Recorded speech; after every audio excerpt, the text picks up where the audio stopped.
Hello అండి, ఈ వీడియోలో గుంత పొంగనాలు ఎలా తయారు చేస్తారో చూద్దాం. ముందుగా దోసపిండి తీసుకోవాలి. పులిసిన దోసపిండి అయితే బాగుంటుంది.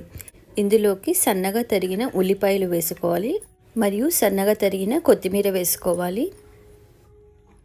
ఇవి కాసిన్ని శనగపప్పు మరియు పెసరపప్పు అండి. ఓ అర్ధగంట ముందు నానబెట్టుకొని ఇందులో వేసుకోవాలి. తర్వాత 2-3 స్పూన్ల పుల్లటి పెరుగు వేసుకోవాలి. ఇప్పుడు పొయ్యి మీద చిన్న కడాయి పెట్టుకొని కాస్తంత నూనె పోసి నూనె వేడెక్కాక మినపప్పు వేసి వేయించుకోవాలి.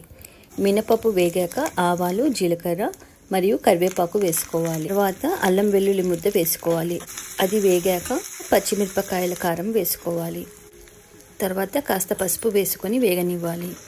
మిరపకాయ ముద్ద బాగా వేగాక దించేసి దాన్ని దోసపిండిలోకి యాడ్ చేసుకోవాలి.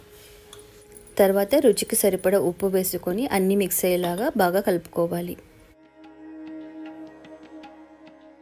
ప్యాన్ వేడెక్కాక ఇలా ప్రతి గుంతలోనూ కొంచెం నూనె పోసుకోవాలి. ఇప్పుడు మనం తయారు చేసుకున్న పిండిని గుంతల్లో పోసుకోవాలి.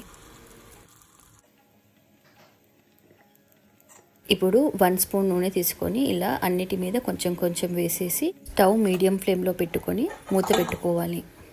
హై ఫ్లేమ్లో పెట్టుకుంటే పైకి రంగు వచ్చిన లోపల పచ్చిగా ఉంటుంది పిండి. అందుకే మీడియం ఫ్లేమ్లో పెట్టుకొని చేసుకోవాలి. వెనక వైపు కూడా 2 మినిట్స్ మంచిగా కుక్ అయ్యేలా ఉంచి తీసివేయాలి. ఒకవైపు క్రిస్పీగా లోపల మెత్తగా చాలా టేస్టీగా ఉంటాయి ఈ గుంత పొంగనాలు. Thank you for watching. Please like, share and subscribe.